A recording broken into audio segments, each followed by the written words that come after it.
but cute. And you never seen, so they tell me, such downright domesticity, with a Roman baby on each knee named Claudius and Brute. Oh, yes, them women was sobbing, sobbing, sobbing, passing them nights. All right, everyone. Welcome to Brandon at Random Reviews. I am your host, Brandon Griffiths. Thank you for stopping by. I do appreciate it. If you like this show, if you like a guy talking about one arbitrarily chosen movie after another, week after week, then look no further. I am on all of the major video and audio platforms, and I just hope you like and follow and check me out. Today on the show, we are going to be talking about a little movie called Seven Brides for Seven Brothers, and I couldn't possibly do this without my sister Michelle present, because this is a movie that is very ingrained in our childhood. Our mother introduced us to it, and it would just randomly play in our house all the time. Like, it was just not as much as some movies, but I don't know. I mean, where do you think it ranks? I mean, I think like Dirty Dancing is above it, I think. It was high up there. I remember we used to rent it a lot from the video store. Oh yeah. Like the one, obviously most people don't know this, from our hometown, that was video time behind the Felposh grocery store when it moved into the separate one, not when it was still in the store itself, but I remember renting this a lot from there. Oh yeah. And before we got our own copy. That video time, I estimated had like 50 movies when it was in the actual store. Like, it just seemed so small. Oh yeah, tiny. Yeah. Like, what's behind me is more than what that... Oh, easily. For sure. Yeah. Like, I mean, that's CDs, but even so. Right. And they took up a lot more space. But that was about the amount of space that had. Right. So, Seven Brides for Seven Brothers was released on August 6th, 1954. It's based on the story The Sobbin' Women.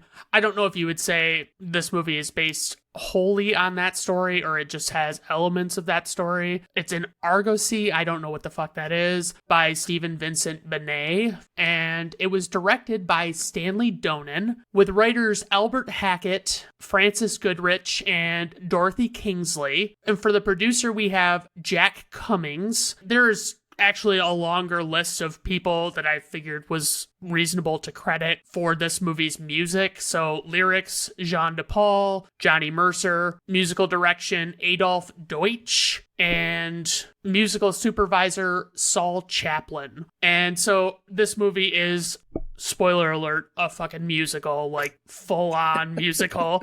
And Dan didn't know that. Oh, you had him we watched started it last out night. Without him knowing that? Wow.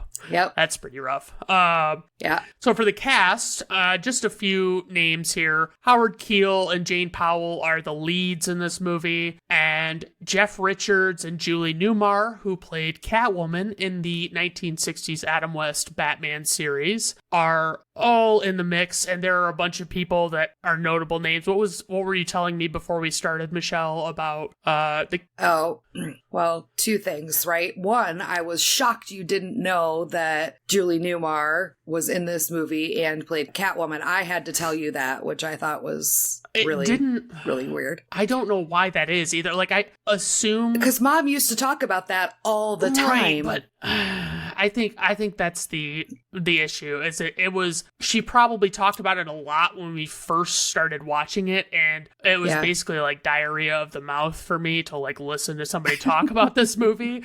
But I mean, that's my explanation. Yeah, and then Russ Tamblyn, who plays Gideon, one of the seven brothers, he is the father of Amber Tamblyn, who was in Joan of Arcadia and a couple of other things in the early 2000s, has done other things since then, and is now married to David Cross. So I thought, I saw his name as Tamblyn. I was like, oh, I bet that's her grandfather. Nope, it's her father, and now he manages her career. Oh, wow, and he's still kicking then. That's the assumption. Yep, he is the, I think, last remaining cast member that's still alive of the original, or the seven brothers at least. I don't know, we looked this up last night. He's got to be at least in his 80s, right? Yes, so he was born in 1934. Wow. Okay, so yeah, late 80s, like, holy shit. Okay. For the plot synopsis, in 1850 Oregon, a rough mountain man marries a random woman he meets in town only for her to find out that he has 6 brothers at home and their way of life is very uncivilized. I mean, the very title of this movie is like a huge fucking spoiler. I mean, let's be honest. Like, I mean, it's not like you have any doubt, but it's at the same time, like, why would you just do something like that with the title? I guess if you're ready, we can just dive right into the plot of this fucking movie. So, all right. I gotta say that Adam Pontepe's approach to pursuing a romantic partner is admirable and remarkably direct and successful, I might add. There's absolutely no flaw in what he's doing. He just comes to town from 12 miles away and no one knows who he is, and he just sets his sights on, well, after, of course, like, looking at different women and letting them know. Ogling different women. Ogling, okay. He's ogling different women, and he's letting them know that it's like, hey, you're on my radar, but also, like, I'm not gonna try and, like, commit to you just yet. I want to see what's out there. So, and that's right, super romantic. You might be a little too thin, or have beautiful eyes, but be a little too hefty, as he sings about, which Mom used to sing this song all the damn time. Yeah, so yeah, this one, it's in her deep voice, you know. Like, yeah, she would always do singing her voice. So she would always do the deep voice to sing a couple of songs, and she was always pretty impressed with herself when she would do it. So, as Michelle was talking about, this song that he opens with, it's actually, I mean, it's a solid song in my opinion, especially in the realm of this movie, because I'm not saying like all the songs are terrible, and I'm not saying there are any other good songs, but this one is a pretty good one to open up the movie on. I think it's pretty well written and all that stuff. And also, so I was going to mention, his teeth might be a little unrealistic. Like, I don't picture this guy, given his background, having like what look like fucking veneers or some shit. Like, he has like these beautiful white teeth, or at least from my vision, I thought he looked like he had really nice teeth. But he sets his sights on Millie, and he's mostly interested in a lady who can do it all, and he wants her to, and he doesn't market it this way, of course, because, you know, he's an innovator, and he wants somebody that can basically pick up after him and his brothers, but he's not at all forthcoming about that intention at all. Like, he doesn't let her know. Like, it seems like he tries to tell her maybe once or twice, but he doesn't actually make that full effort to be like, hey, hold on, there's shit you need to know about before you just like marry me, you know, like before you move into my house and you haven't even met anybody else in my life. Which also, like, later in the movie, you find out that the town knows of the Ponape brothers. Right. So nobody has talked about them, so she would know that there are 7 of them. Right. Or that they all live in the same place. Or, like, when she goes and they get married, did they just assume Adam's told her, or she knows, and so they don't say anything? Yeah. I don't know. I mean, I guess that wouldn't... It's odd. I mean, it's like, maybe they just have a reputation, but they have to know the brother thing. Like, they have to know that much. So yeah, to your point, it's like, why does nobody seem to be saying this? And like, all of these people are seemingly very opposed to losing Millie, even though nobody else wanted to lock her down. You know, nobody's... Well, they wanted to lock her down, but she said she didn't have a good feeling about it. Oh. But she did have a good feeling about Adam. Which is, I mean, so to that point, she just...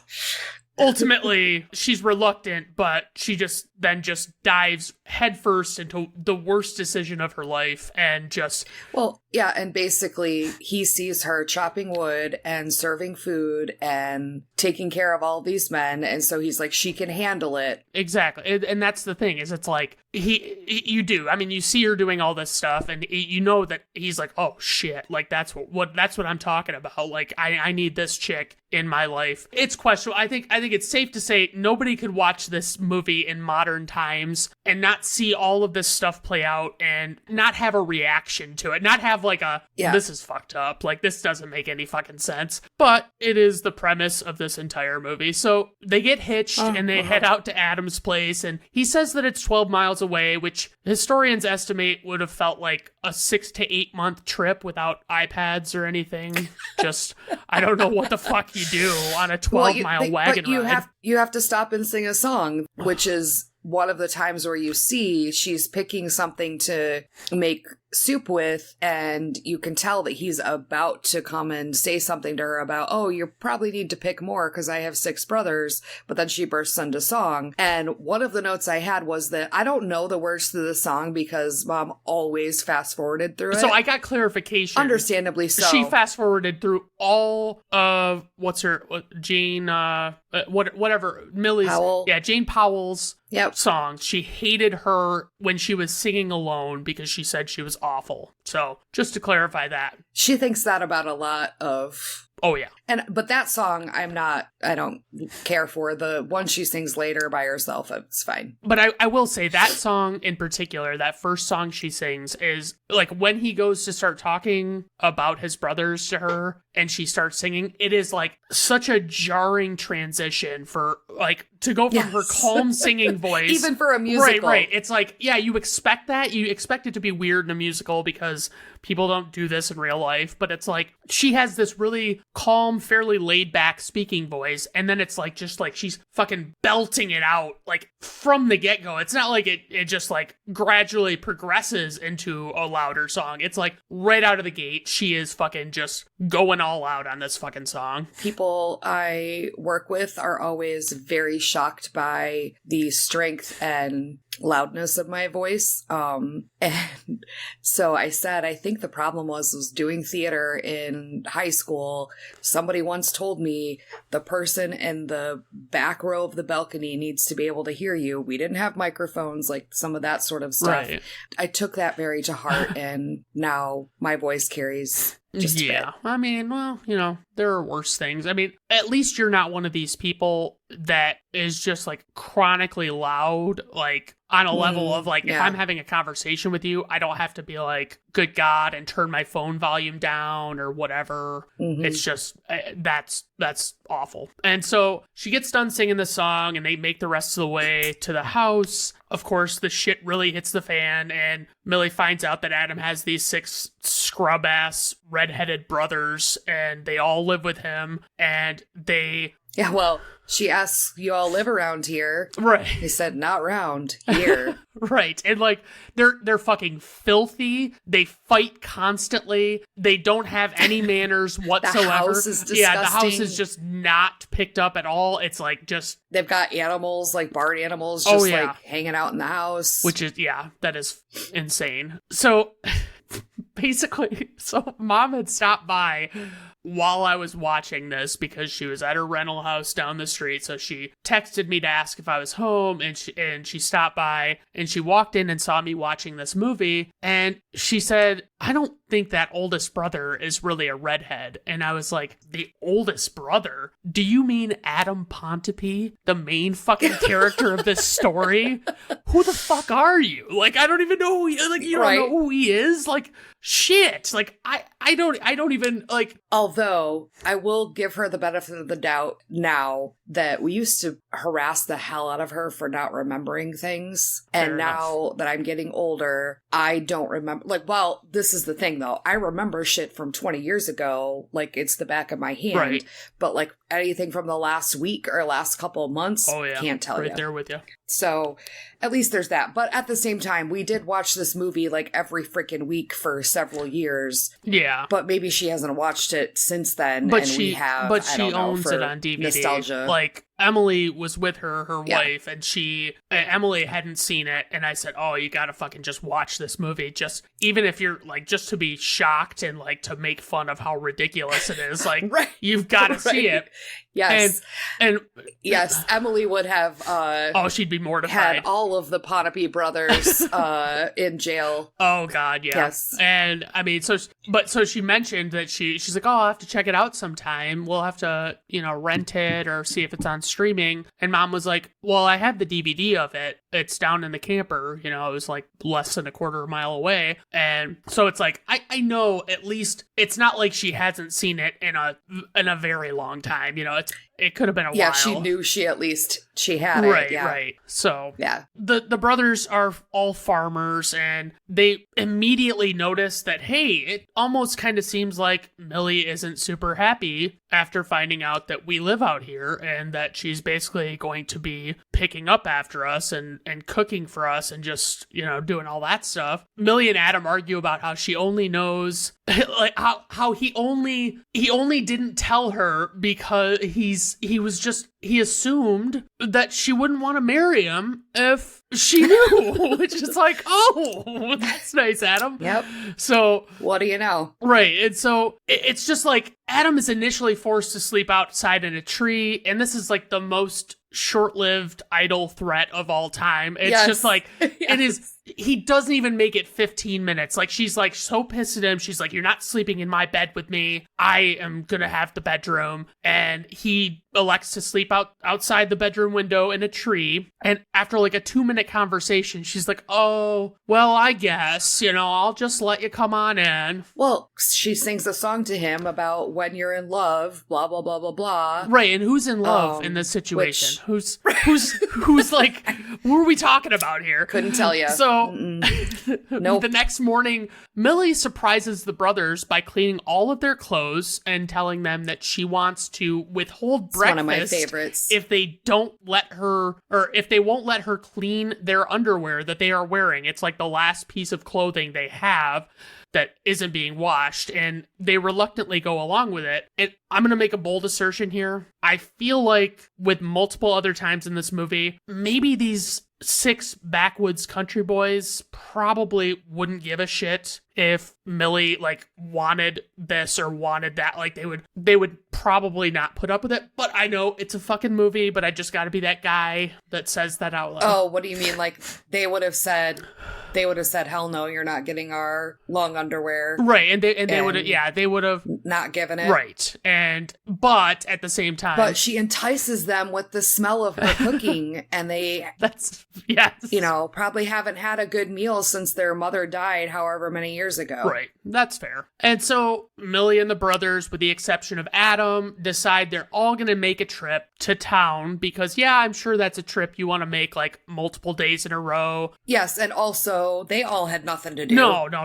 I mean, what are they? Yeah. I mean, work. Like, I mean, they'll catch up on that farming later, So they're all fascinated, the brothers are, with the women that they spot in town, but their attempts to woo them causes a fight to break out, and Millie has to just shut it the fuck down. But this is after somebody gets thrown through a store window, and she's not pleased with them. But it's like she has literally no reason to believe that they wouldn't behave this way at all. Like why wouldn't they get into a fight? I think, but also, like, I think she gives them the benefit of the doubt for some reason. I don't know why she does. She should expect the worst of them. And this is actually not as bad as it could have been. But I mean, now they need to go like kill a bunch of animals for their pelts and fell some trees and stuff to pay for that window because they don't have window money. Right. Yeah, they don't have money. Like they have to do something. Clearly this movie just glosses right over that shop window. They don't really care, and it never gets brought up again, which I think it should have been a major focal point of this movie. Back at the house,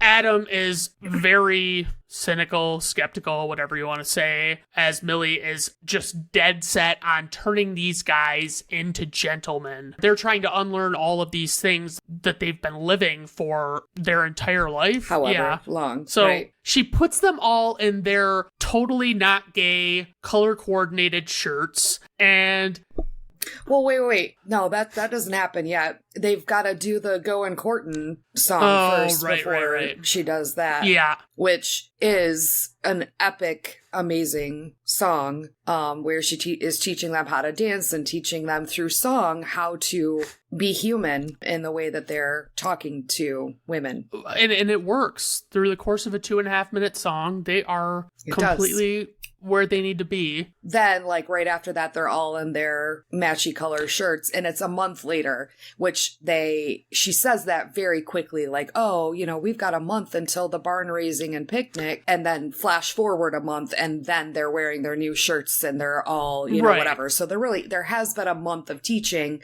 but you don't see that. There was no montage of them learning. It was just the one song. It's iffy, but I'll let it slide. These dudes, they're all transformed at this point. Like, they're not just polite. They are, like, legit softies. A musical number about picking up chicks is, Going Cotin', which, what the fuck? It's supposed to be Courtin', but it's Cotin' in the song title, I thought. Like, have you ever seen the song title? Like, is it... Yes. Is it one of those, like, over-apostrophized words where... Yes. Okay, that's what I was wondering. Okay. They're all just like, they're letting people walk all over them. They're doing well with the women, but the guys at this barn raising are fucking just giving them all sorts of shit, and they're just like not responding to it or they're taking apologizing for themselves. And I gotta say, to that point, sometimes, guys, physical violence is the only answer, okay? I know that this isn't... Well, wait. This is another thing that Mom always bitched about, because they start dancing before the barn is raised, and she's like, that never would have happened. They don't celebrate till after the barn is raised, which I gotta admit is probably true, right? Like, you don't come to a barn raising and have dancing and stuff before you've done any of the work. They're also, like, all dressed up as though they're not going to barn raising, like they would be in work clothes and all that sort of stuff. So there's the huge dance number with the 6 women, the 6 brothers, not including Adam and Millie, and then the 6 guys from town that are trying to court the girls too. So it's a back and forth in dance with them, right? And that starts, which has to happen ahead of time so you can see the tension between the Ponape brothers and the men from town. Oh, have we talked about the Ponape brothers' names? Adam, Benjamin, Caleb, Daniel, Ephraim, Frank, and Gideon? We have not talked about their names, and... We should probably talk about that, because that's going to come into play very quickly. All of these brothers' names, they go A through G alphabetically, you know, the first initial, and the only one of them that isn't, I guess, from the Bible is Frank, and this is a very big point of contention for Frank, but his real name is actually Frankincense, because his mother said he smelled so sweet. Because there were no F names in the Bible. There are no F names in the Bible. That frankincense was in the Bible. Right, and so he... It's like, of course, his brothers know that he fucking hates that, and they, like, even just start talking about it earlier on in the movie. He is, like, fucking just throwing down with these guys. It's like, how fucking dare that's you? where the fight starts as Millie walks into the house, is because somebody says, well, that's not his real name, and somebody else explains, and they're all fighting by the time it gets done. So this is important, because when they do start raising the barn, they break into 4 teams, and the Ponape brothers are one team, and then the other 3 teams are like combination of the other townsfolk and stuff like that. Well, the other townsfolk guys keep like doing stuff to the Ponape brothers, like hitting their hand with a hammer, or hitting their toe with a hammer, or hitting their head with a dropping board. Wood on them. One of them goes after Adam, who is an innocent bystander, because he's not going after any of the girls, and Gideon gets really pissed and attacks that guy. Somebody hits Frank in the belly with a board, and they said something about frankincense, and he gets incensed. But I'm also like, so these guys are not known to the town, but this other guy knows his name is frankincense. Like, yeah. Craziness. So, which, by the way, I don't know any of these brothers other than Adam and Gideon. You just went through them, and I probably could have said the names. I couldn't match a name to a person very well other than the oldest and youngest. Okay, so the only ones that I can't remember ever are Caleb and Daniel because they look so similar. Yeah. And so Benjamin's my favorite. He's the best looking. He can't really dance. The rest of them are dancers. Well, and Benjamin is the guy that plays him is a former minor league baseball player. Like, he had no training and shit. So yeah, it's pretty noticeable. But and then the girls are Millie's married to Adam, who we've already discussed. Dorcas is worst Benjamin's fucking name ever. Like, honestly, worst name ever. Oh God. The other ones, I don't know who belongs with who. No. I can never remember. No, the girls are much more difficult.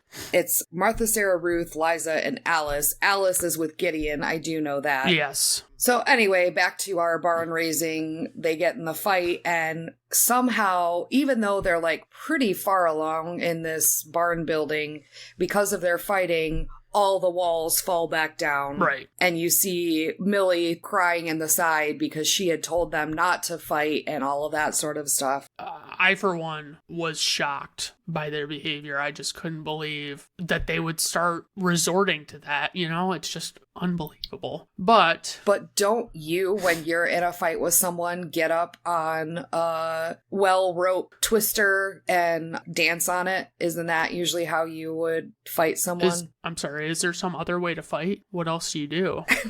I mean, that's the only thing out there. Right. So they get done with this barn raising thing, and it is, a big catastrophe, and, everybody's just kind of reeling from the whole experience. And so they get back home, and all the guys are pining over their respective girls, and Adam's talking to Gideon, and it's that thing in a musical where you just know a song is coming because it's starting to, the conversation is petering out, and you're like, this isn't going anywhere but a song. Like, this is the only thing that can happen. Mm-hmm. So Adam sings this super loud song to Gideon. Well, it's also the same song that Millie sang to him on their wedding night. Did you know that? Oh, I didn't notice it because I was what's the equivalent of your ears glossing, like eyes glossing over, your ears glossing over? Yeah. It's the same song. Yep. Yikes. Okay. But then, my favorite part at the end of that, because Gideon's trying to explain, I'm in love with this girl, and even Adam's like, you've known her for 5 minutes. Adam, who knew his wife for 5 minutes before he got married, but, even so. And Millie,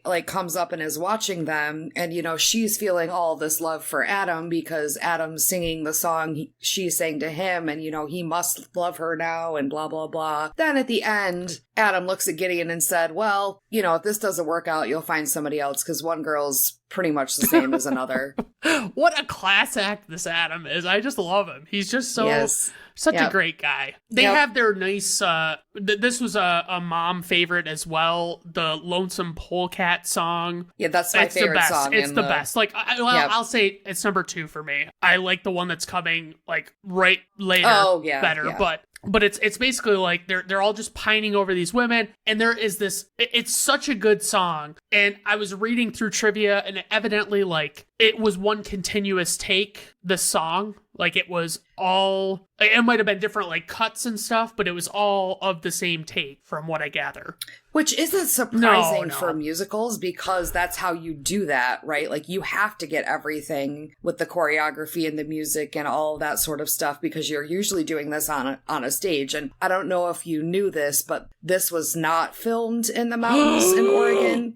What? And it was filmed on a stage because the mountains in the backdrop don't look very real. And what I'll let that one slide. I don't know what you mean by that. I thought it was all totally real. Right. So Benjamin, the second oldest, tells Millie that he intends to leave. Basically, he says he wants to not have to spend another winter there, but it's clear he's lovesick. And Adam can't understand why the brothers are all so hung up on the girls that they barely fucking know, as we mentioned. Adam stumbles into the barn and tries to get through to these guys about the irrelevance of consent in pursuing ladies by singing what is far and away the best song of the movie, Sobbin' Women. I have it on multiple playlists. I listen to this song regularly. I fucking love this song. Like, I think it's great, even though the message of the song is basically like, steal up some women, and just and get them that way. Like, you don't need anything else. You don't need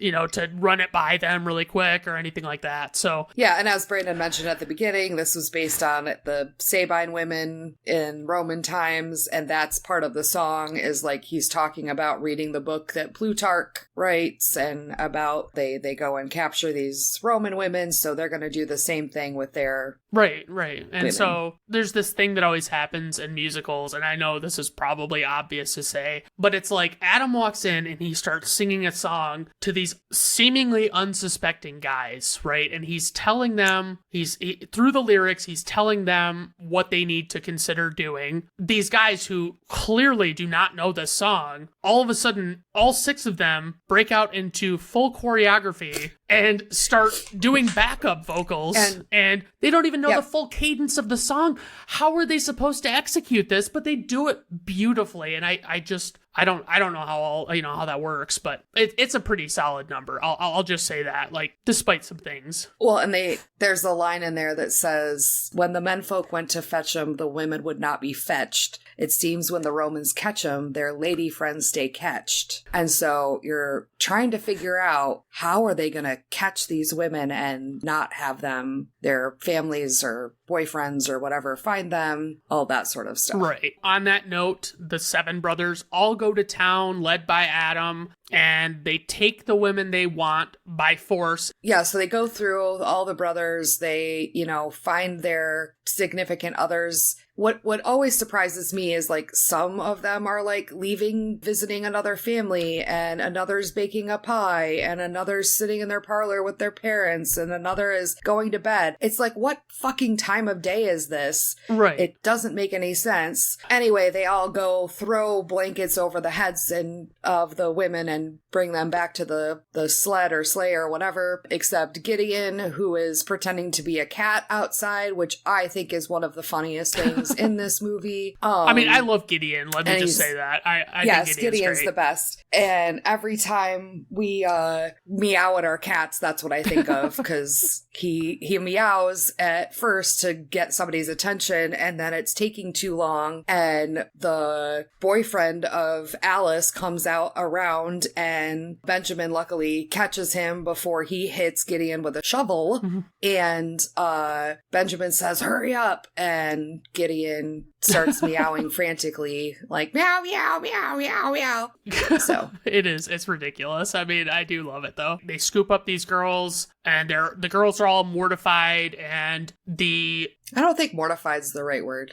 What's the word I think they're mortified means more like embarrassed. So then more like, I was thinking mortified, like more horrified, I guess, then would work. Horrified would be a better horrified, or angry or scared, or right. Yeah, and so whatever. They're really worked up, bottom line, and they're like, so the brothers are leaving, and they're fleeing town, and the men in the lives of these women are pursuing them. And would you believe that it's actually like it doesn't look super great visually as they're having this chase? Like, anytime they're on a carriage and you see, like, in those old movies where it's like they clearly had a green screen, or I shouldn't even say green screen, just a screen that was projecting footage behind them to make it look like they were going somewhere. But anyway, so it's just like kind of choppy in my opinion from that standpoint, but it's like they get far enough ahead. Does the job. Yeah, right. It's reasonable. It's not bad. They cause an avalanche that somehow, I mean, like, I don't know much about avalanches, but like how far back were those guys that it didn't just kill them? They hadn't gotten into the past yet, and the Ponape brothers are far enough ahead that, it doesn't. So everything works out. But this is, they foreshadowed this early in the movie, because when Adam and Millie are driving up, she yells because she's so excited to be marrying this guy she just met. And he said, "Oh, that's Echo Pass. Don't raise your voice here in the winter. You'll cause an avalanche and get snowed in until spring." Right. And well, that's what they do to cut them off from the townsfolk until spring. So they at least have a few months together. Of course, the women are not super happy about being kidnapped against their will. Who knew? Women, right? Anyway. So they get back to the house and Millie says, "How could you do this?" And she's really pissed at Adam because he was the ringleader. She tells all the men that they have to sleep in the barn and the house is reserved for the women. Adam says, "Well, fuck this. I'm not staying here and being treated like that." And so he goes up to the hunting cabin. Gideon runs to tell Millie that he's leaving, and Gideon says, "You've got to stop him." And she's like, he's got to learn that he can't treat people like this. He leaves so for the winter. He abandons them because he's pissed and doesn't see how there could be anything wrong with what he did at all.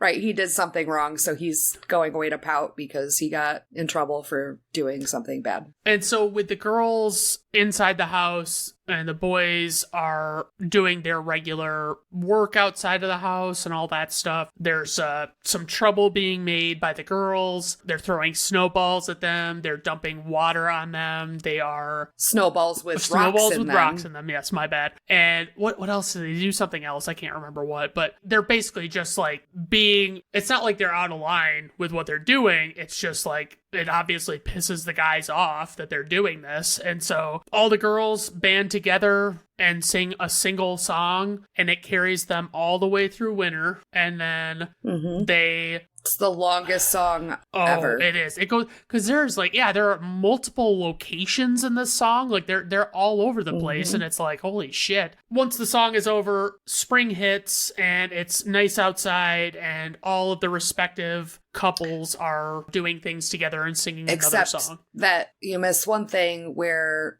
soon after Adam leaves, and when they first start singing this song, Millie comes up to their bedroom and says she's going to have a baby in the spring. Oh, right. So that's also something that is happening in the background. Right. And obviously, they have their fun in the spring before the pass melts, and they know that they're going to have trouble on their hands. And Gideon faints when he finds out the news about him being an uncle, or him going to be an uncle, or whatever. And I always... When she has the baby, so it's... that's right. It's when she has the baby. Right. Yep. And so after all that happens, she has the baby, Gideon decides he's going to head up to the cabin to try and convince Adam to come back after the news of the baby. But of course, Adam is furious and refuses to believe that Millie would have a girl. What are the odds? You know what I mean? What are the chances? And also he thinks it's an excuse to get him to come back that she's even had a baby. So not only does he really not believe she's had a baby, he can't believe if she did, it has to be a girl, of course. Right. And it's is there no trust among these brothers? Would Gideon, if that let's say, based on what we know about Millie, she is not this sinister person spinning these bullshit lies about having children. But she did yell at him about she yelled at Adam about going and kidnapping the girls. It's probably the first feedback that Adam's ever gotten in his life. So that's fair. He probably took it poorly. That's true. That's a good point. Adam, he had said that he would return to help defend the fort when the pass opened back up, and so it did. He gets back, and basically there's just he goes in and he meets this baby and he looks at it, and Millie is trying to figure out a name, okay? And this has always bugged me about this movie. The three names, she wanted to continue on the alphabet naming, and she throws out 3 H names, and she says Hannah or Heka or Hepzibah. Now, do you know, are Heka and Hepzibah biblical names? I've never heard them before in my life. I think Hepzibah for sure.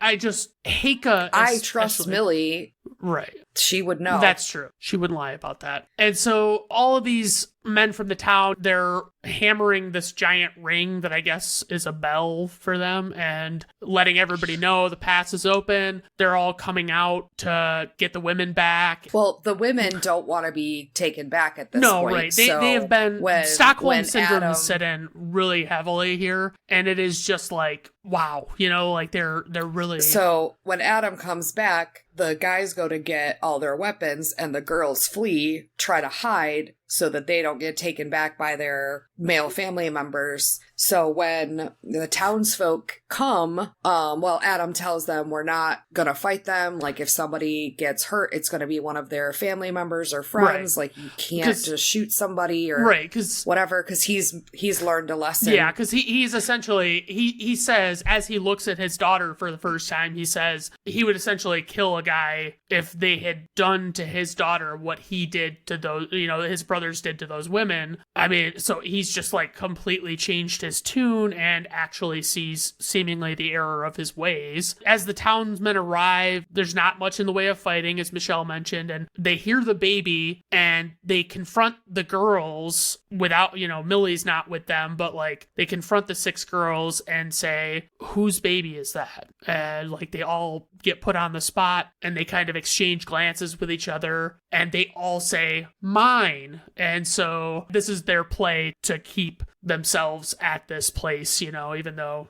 To be able to marry now the Ponape brothers, because obviously that's the only way you can do anything, is if you are forced to, because you now have a baby with someone. Now, could have been non-consented child that they had as well. So this movie has a lot of assault and consent issues, but taking it at 1954 value, you just have to pick up on any of that. But so basically the movie ends with this quote unquote shotgun wedding, a literal shotgun wedding, where but it's not a shotgun it's not wedding in the sense of the word. Somebody is pregnant and is forced to get married because they're pregnant. And I gotta say, like, that scene where the 6 brothers are getting married to the 6 brides, and it's like the bit they do where the preacher is talking and he says, like, if anyone should oppose or whatever he says, they do the thing where all the men holding the shotguns, like, take a single pace forward menacingly.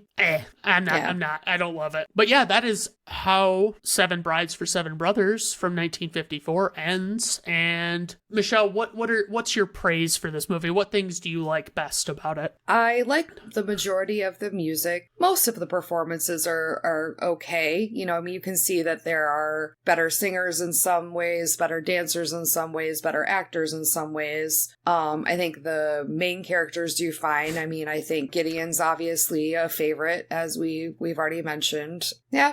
It's kind of where I'm at. So, I mean, for me, I agree. There are some really good songs, some standout songs that I really enjoy, and that's critical because, I mean, for me, a musical, if I didn't grow up with the musical, I probably am not going to like this musical. You know what I mean? If I'm watching it for the first time now, I like Grease, I like this, and I can't even think of other, maybe like The Sound of Music a little bit or something, but like for the most part, if it's not something I grew up with, I am not a fan of the genre at all. Mm-hmm. And obviously I love the ridiculous story. It is dated. It is, it's not something you can wrap your head around very easily. It's definitely entertaining at the very least. And, most of the character, I mean, there's no one that's like terribly unlikable. And obviously there are those few that we've talked about that are like, they're solid. They're favorites as far as the rest of the movie goes. What about criticism? What issues did you have? I really hate Millie's hairdo. I think it looks like a helmet. Just some like weird inconsistencies that happen with these types of movies about like, where did they get all their clothes? There may be like cut scenes or something, but you can tell that toward the end of the spring when the girls are there that like they've made their clothes out of curtains and other dresses and blankets and stuff like that, because they're all like mishmash, whatever. Yeah, that's what they said, is they literally made those out of like thrift store quilts that they found. Yes, So, yes. Because they were trying to make it seem like, oh, they would need clothes and they'd have to get them somewhere. Of course, they had one outfit. That would have been all they would have had anyway. right. Yeah, I mean, I've already mentioned the, like, doing the dance before the barn raising, the barn falling down when it was almost completely intact. Some of those sorts of misses. Yeah, I mean, for me, there are, like, I can't argue with our mom about the songs that suck, and, like, they're frequently Millie's, let's be honest. Like, other than Going Courtin', like, I don't really care for them. So I still, to this day, like, I always wanted to sit through them just to see what they were all about, because I never knew. But, like, you know, I mean, and I think I've hammered this point to death. This story is of its time in the sense of when the movie was made, and also the time period that it's set in. And it's like, I'm not saying that makes it right, wrong, or indifferent. I'm just saying that that's what you got. You've got a 1954 musical. Yeah. So, but yeah, I mean, the first song that Millie does, the one that Mom always fast forwarded through, I started fast forwarding through, and Dan was like, well, maybe you should listen to it and see or whatever. I'm like, okay, we will, because I'd already listened to it. I knew I hated it, and so we listened to most of it, and at the end he kind of looked at me like, okay, yeah, I get it. Like that, yeah. Right. Mm-hmm. Yeah, that's... So there's that. The other one she sings in the bedroom is not as bad, I think, because Adam ends up singing it later. It's okay, like, and it's shorter. Yeah, and it does. I think that first one, the jarring nature of her delivery of that song is what gets me, like what makes it that much worse for me. So the other ones, it doesn't seem quite as aggressive, the way she just breaks out into song. So I got I already talked about one of my trivia items, which is that the wood chopping scene was a continuous take and all that fun stuff. And the other thing I found interesting was that MGM had so little faith in this film's success that they reallocated budget and resources to other films like Rosemarie and Brigadoon that were subsequently far less successful than this movie. They didn't expect anything here, and they had a hit on their hands. So I don't know what Rosemarie is, but Brigadoon I obviously know because of you. Yep, gonna have that song in my head the rest of the day now. There you go. All right, so on to info and ratings. We have a runtime of 102 minutes. This movie was approved by the Motion Picture Association of America, and this was before the advent of the letter rating system. Budget, $2.5 million, and I don't know if that is adjusted for inflation or not. It didn't say on either IMDb or Wikipedia. Worldwide gross, $9.4 million. IMDb rating, 7.3. Letterboxd rating, 3.4. Rotten Tomato Critics score, 89%. Rotten Tomato Audience score, 87%. Personal rating, I'm going, I don't know if this is too mean or too, nice, but I'm going 3.5 out of 5 stars on this one. I feel like it's a little low, but I'm also trying to grade it objectively based on the fact that I know if I had never seen this movie in my life and I tried to watch it today, I wouldn't give it anywhere near that good of a rating. So that's kind of where I'm at. Yeah, I mean, I think I do 4 out of 5. When it finished last night when we were watching it, I told Dan, 5 out of 5, wonderful movie, blah, blah, blah. But just fucking around. But yeah, I would say 4 out of 5. It's one I can go back to. I like the songs. I like the story is just weird. So it's enjoyable. Yeah. Yeah, it's definitely agreeable. Yeah. So, I mean, that's all I got. Did you have anything else you wanted to say about Seven Brides for Seven Brothers while you have this platform? And not at this time. Oh, okay. All right. All right. Well, thank you very much for coming on. Of course, I apologize for not putting you on the Twister Thank episode. You for having me. I didn't realize. I know. How dare you? I don't know what I was thinking. So, all right. Well, that is it for today. Have a good rest of your day. Bye now.